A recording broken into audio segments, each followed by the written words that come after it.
then you're able to do things like be able to get down on the ground, you can look around. Let's say you're having to crawl through a vent like you're in Mission Impossible and you need to get down on the floor. And if you have trouble with any of that, then what I would suggest is yes, you can.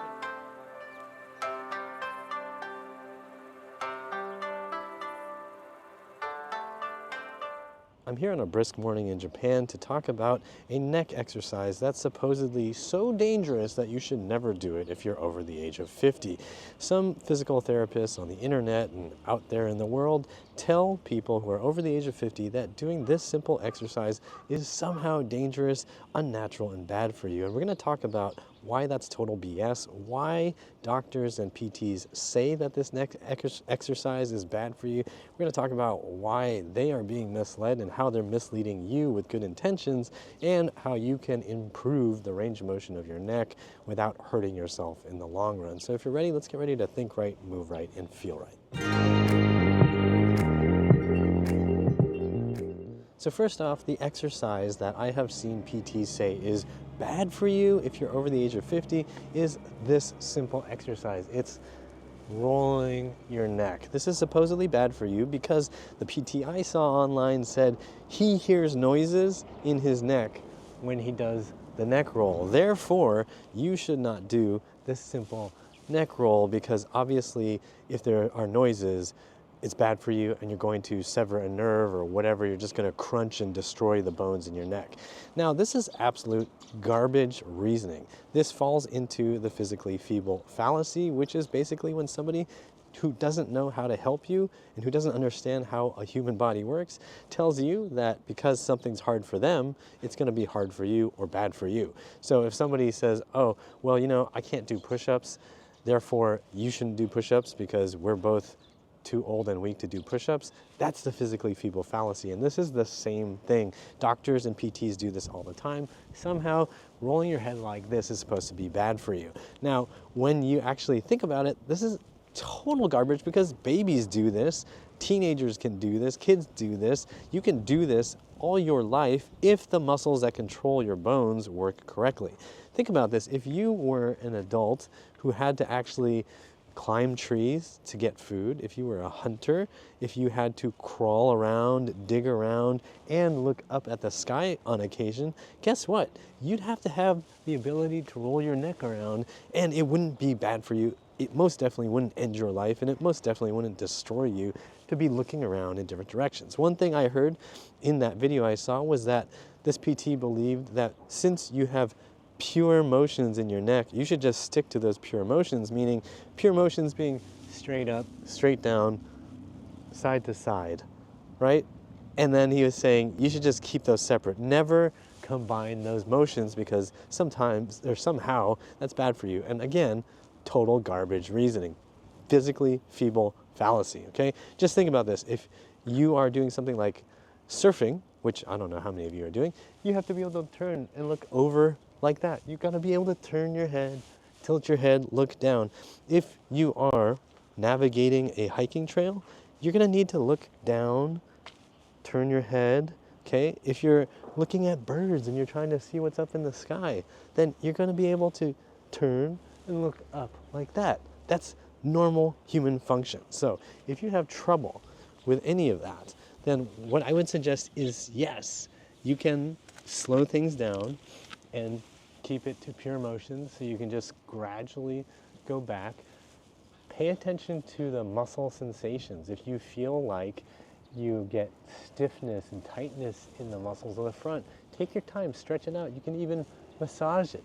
If you're getting a bunch of crunching in the back of your neck, don't go as far as fast, and think about building strength in all directions. Because when the muscles are not stabilizing correctly, if they're not moving the bones correctly, you might feel crunching. That doesn't mean that you are doomed to have a terrible arthritic neck. That just means your muscles don't know how to control the bones. So I have some videos that will help you do this. I will link to those in the description box, but basically, real quick, you can use your hands to do neck exercises and strengthen your neck in different positions. So let's say when I go this way, I feel some sort of like crunching, or it feels really weak and unstable. I can just use my hand and I can strengthen it by pushing into my hand. I'm using the neck muscles here. And I'm not just going to work on one side. I can put my hand on the other side and then try to push back that way. So I'm going to be using the muscles on both sides in all the positions. So maybe if I go like this and I feel like, oh yeah, that's funky somewhere, I'm going to figure out what's weaker, what side is going to help me the most, and I'm just going to keep doing that. I can also do it by looking up and pushing down into my hand in that position. I can stay in that position, put my hands behind my head, and then go back into my hands. So now I'm using muscles in the back of my neck. I can also do this by combining motions, turn my head like this, I'm looking up at the sky, looking at birds. It's not breaking my neck. I'm not going to sever my carotid artery. I'm not going to give myself a stroke. I'm just gradually learning to use my muscles in my neck. So let's say I'm here, I was pushing back, I can use my hand here, and then I can, again, create resistance. I'm pushing into my hand. I'm using muscles to help me create that twist, but in a careful, gradual way. So when you're doing this, you're not using maximum contractions, you're using gentle contractions, 30 to 50%, so like a medium range. And then as you feel stronger and safer and more comfortable, you can absolutely use more of a intense contraction if you feel like you need to for some reason. Maybe you are in jiu-jitsu and you really want to have a strong neck. Well, doing things like this, isometric contractions to build your neck strength, could probably help you out quite a bit. But if you're just a run-of-the-mill Joe or Jane who's just kind of looking at the computer screen all day, your neck muscles are super, super, super weak, and just doing a little bit of this is going to help you use your neck muscles to control your head and turn your head with a lot less of that crunching and cracking. So then, you know, you can be stronger down here, you can be stronger back here, and then you can get used to going to the extremes and building up strength there too. But like I said, you want to do this carefully. Remember that slow is safe and fast is foolish. So start with low intensity, hold for 5 seconds, build it up to 10 seconds when you feel ready. Then you could even do 30 seconds. You can play around with it. It's not about any magic numbers, okay? So when you're first starting off, I'd suggest doing this. You could probably do it once a day, maybe twice a day, and just, again, keep it low intensity and just keep finding positions that are tough. I would say find 2 or 3 positions, do 2 sets in each position, and then that's it. So super simple, and then do it again the next day. And if you feel like you tolerate it well, then you can do it more the next day as well, or even later that day. Just play with it, see how your body feels, and adapt, adjust to what it feels like your body needs. And make sure you explore all those different angles so that you feel like you can control all those positions well, safely, and without a lot of thinking. And you can use neck rolls then to help you discover difficult angles. So maybe it's right here. Well, then you can just strengthen there, maybe strengthen the rotation in both directions, maybe strengthen the ability to pull yourself into that position. You want to explore, use neck rolls gently and safely. And then as you find and discover difficult angles, you want to work to strengthen those angles.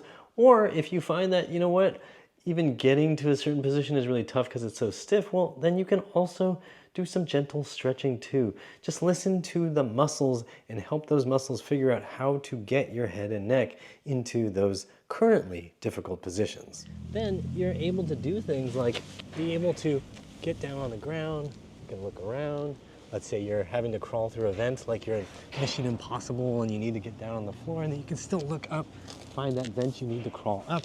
Whatever it is, you want to have the ability to use your neck in all kinds of positions. Don't buy into the physically feeble fallacy.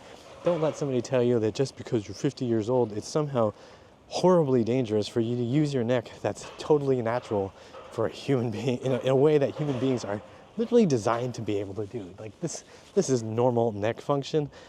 Just because you turn 50, I'm gonna turn 50 in a couple of years, I'm not gonna give up my ability to move my neck. It's ridiculous. So don't just take people at their word. A lot of doctors, a lot of physical therapists will tell you stuff because that's what they were taught, but what they were taught is derived from knowledge that surgeons pass down. And surgeons don't understand how muscles work. They only understand generally the technical know-how of cutting into the body and shaving down bones and fixing broken bones. They literally only see muscles as something that you cut to get out of the way so they can access the bones. So if that is the mentality that's pervading everything else, you're going to get bad advice. Surgeons are the ones who are supposedly most knowledgeable about joint pain, supposedly muscle function, but basically all they want to do is cut into structures. So remember that that is in all of the medical system, including in the PT world, because the PTs pretty much just as a matter of financial incentives have to do whatever surgeons tell them is correct, unless they don't bill insurance. If they're, cash pay, then they get to do whatever they want. But then there are standards of practice that often will hamstring them into telling you stuff that is total BS, like you should never combine motions in your neck. If this video helped you, make sure you share it with somebody else who's over 50 or over 60 or over 30. It doesn't really matter. The age doesn't matter. For a free course to help you with your body, go to uprighthealth.com/BRB. It'll help you rebuild your body at home with 6 free workouts and a whole bunch of useful advice, including some detailed coverage of the physically feeble fallacy. uprighthealth.com/BRB. And for more free videos to help you with your body, be sure to check these out here. And as always, I hope you remember that pain sucks, life shouldn't.